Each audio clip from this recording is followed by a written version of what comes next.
Книга 13. Тао. Путь Вознесения. Голограммы и родословные великих мастеров.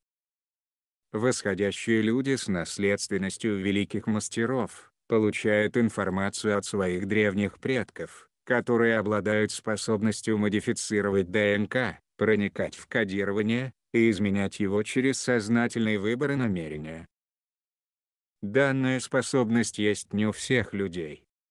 Те, кто попытались приобрести такого рода знания, изымая его у подлинной наследственности другого восходящего, потерпели неудачу при попытках вознестись. В процессе информационного брокерства соответствующие знания просто не может быть использованы кем-то другим. Посвященный должен обладать информацией в собственной голографической памяти, а это, в свою очередь, требует, чтобы фактический набор родословных посвященного вел назад во времени к великим мастерам, которые были отобраны на Землю 50 тысяч лет назад, имели большие головы и высочайший уровень сознания и информированности. Человеческие картины предков пересекались, скрещивались и разветвлялись подобно сотням близко растущих лиан, которые со временем стали переплетенными и связанными. Когда человек строит тело в утробе, каждый, для того, чтобы выстроить две цепочки ДНК, выбирает 25 родословных. Взятые родословные определяют пол, расу, цвет глаз, цвет кожи, цвет волос и индивидуальность, наряду с жизненными предрасположенностями.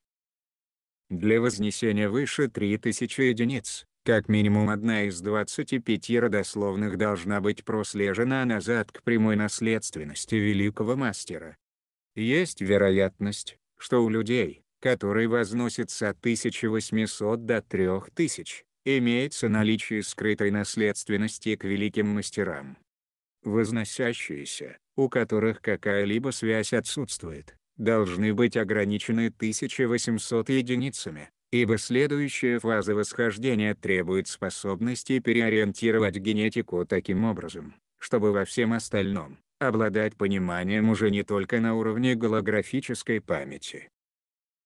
Поскольку будущее поколение рождается с собственной наследственностью, которая в вознесении взрослых людей была ограничена до 1800 или 3000 единиц, такие дети выберут иную картину, содержащую в себе связи с великими мастерами. И поскольку разворачивается именно эта реальность, будущие предки овладеют восхождением к следующему уровню. Ничто не пропадает, и имеется очень многое, что необходимо осознать и испытать во взрослом вознесении.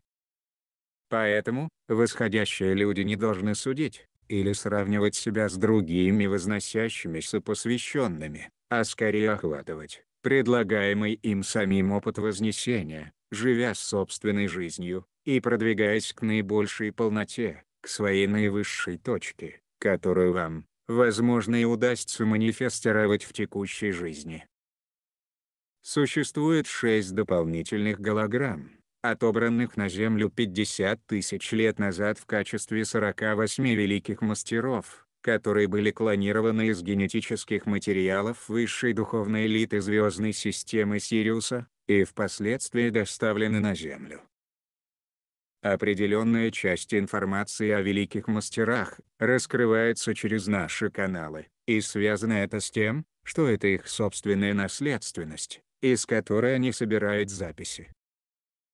Вскрытые записи и всесторонние исследования показывают, что история этой группы людей довольно печальна.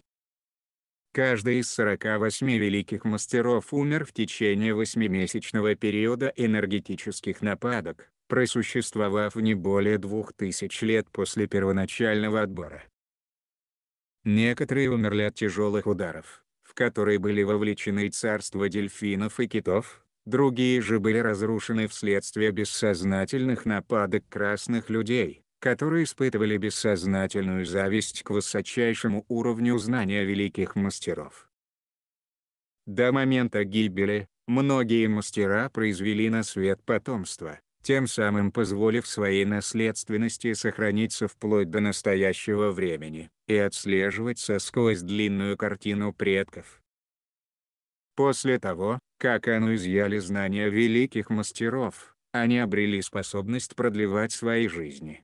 Тем не менее, практика продления жизни вызывала падение сознания о их собственной биологии, что в конечном счете привело к такой крайности, как война между двумя членами семейства и ядерному уничтожению Земли.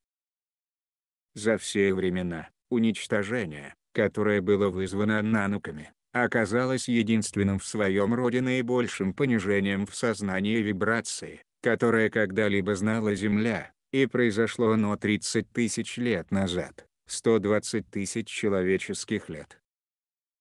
Однако прежде, чем это случилось и привело к такому трагичному развороту событий, на Земле была заякорена мысль формы расщепления, деления, раскалывания, разрыва, которая позже и вызвала войну между Ану.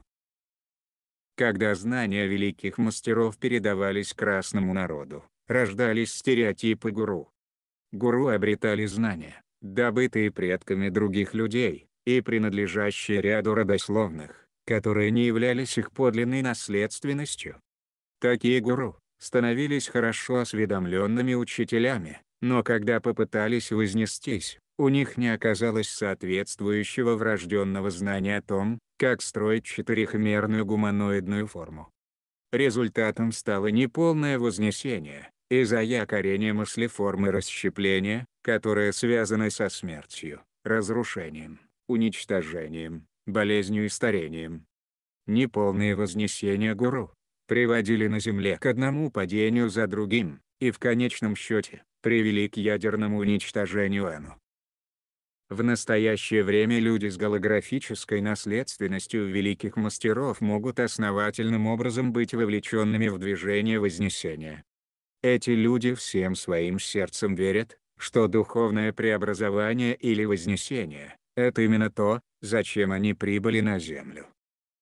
Увы, генетические пакеты с 36 тысячами единиц ДНК, которые получили мастера, составляли менее 28% от полного набора генетики, которую несла в себе духовная элита Сириуса, 128 тысяч единиц ДНК.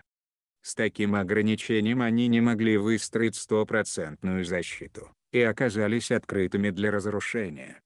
А когда знание, с которым они родились, перешло другим людям, этим знанием лишь злоупотребили в других целях. Голограммы великих мастеров. 1. Бог и богиня времени. 2. Бог и богиня родового знания. 3. Бог и богиня эволюции. 4. Бог и богиня человеческого вида, или верховный жрец и жрица.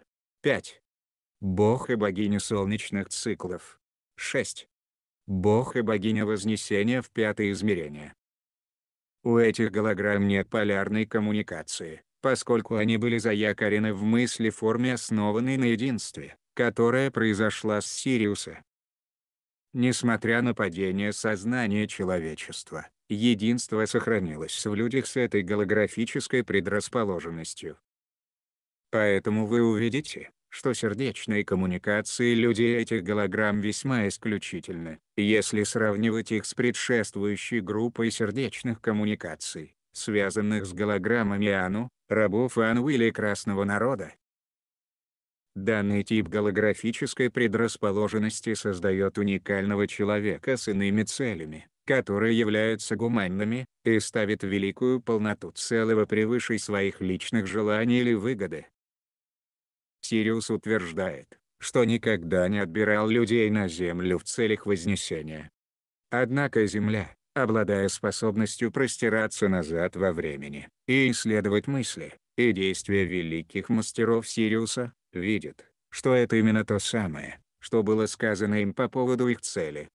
Шестая голограмма Бога и богини Вознесения к пятому измерению хранит большинство ключей к изменению информации генетического кодирования. От этой голограммы Людмила строила свою форму, и эта же голограмма является голограммой ее времени рождения.